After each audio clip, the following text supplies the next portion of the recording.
ginisang ampalaya. Oo, iba naman yung kusina natin. Nandito tayo sa bukid.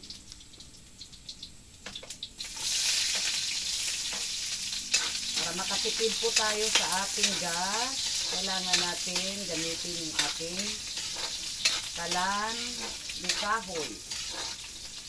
Oo, sayang naman po kasi kung panay ang gamit natin sa gas. Kalan na may gas. Ano? Ito, kalan na may kahoy.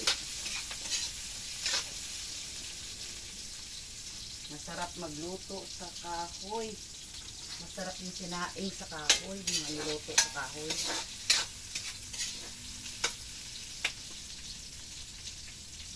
May enjoy mo yung buhay sa bukid.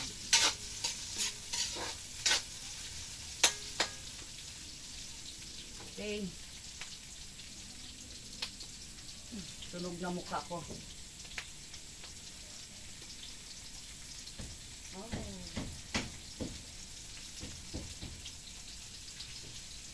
Laking tipid nito sa gas. Imagine magkano na yung gas na yun. Yung laman ng gas na yan, yung laman ng tangke na yan, yung gas niya is 300. O, sayang din yun, di ba? Kung palagi tayong gagamit ng gas sa ating gasol, mauubusan tayo agad ng budget. Okay.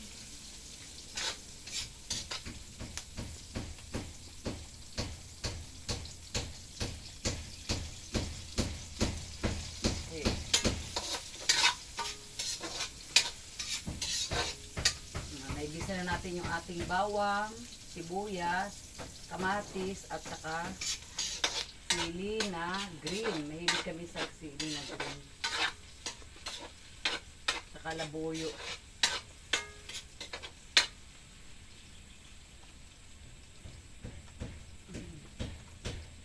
Tunog na mukha namin. Bawi na naman.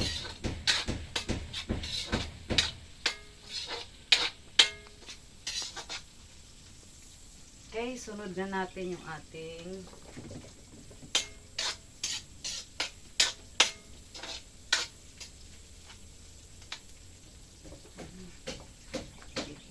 ito ko medyo sunog-sunog yung ating yung ating kamatis para hindi panisin yung ating luluto.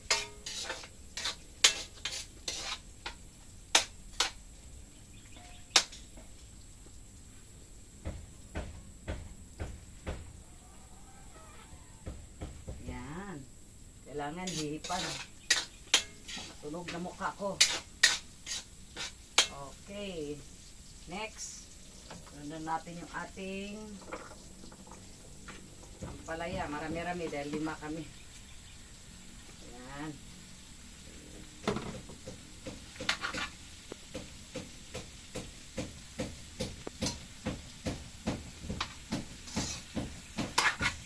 Sa ampalaya, hindi po ako nagpipiga ng ampalaya.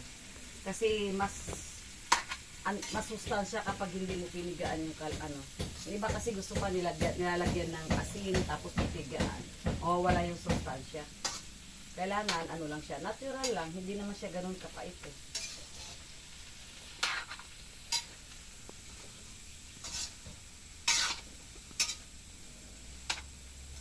Tulad na nabanggit ko sa dati ko nitong naluto, hindi na kailangan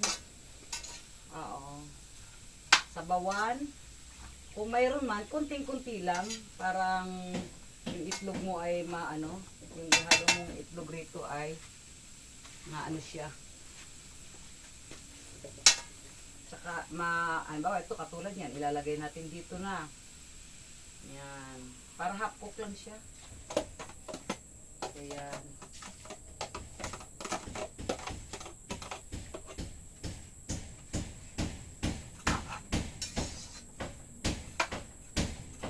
Lagyan na natin kunting asin, kunting tubig. Huwag marami.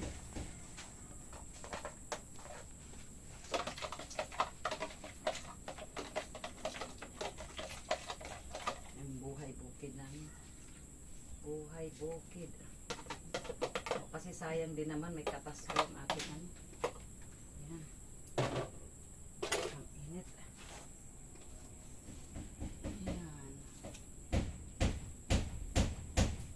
So, ganda. Ang ganda ng texture ng ating niluto na palaya. Tapos lalagyan na natin ito ng, ay patis pala. O pwede na rin asin. Asin yung available pala natin. Teko, ang sikip ng ating ano.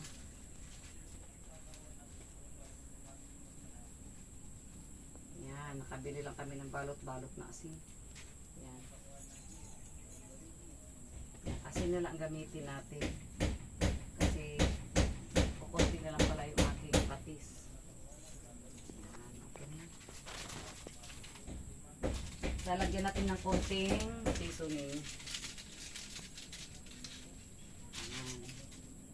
So, okay nga rod. Haluin natin. Kanina nasunog ko yung sinain ko gawa ng tagal ko nang hindi nakapagluto sa dakugan. Abuhan man to sa Bisaya. Sa tagal ko nang hindi nakapagluto, hindi ko na-estima yung aking sinain kanina. Nasunog tuloy. Abuti na lang may dumating na mga aso. Mayroon siyang, hindi naman as in sunog na sunog, may makasain pa na. So, ganun lang. Huwag sasabawan ng marami, papangit yung lasa ng ating ampalaya. Tama lang siya. Yung katulad ng ginawa ko kanina. So, mga ilang minuto lang po ito. Pwede na siya. Kainin, ulamin.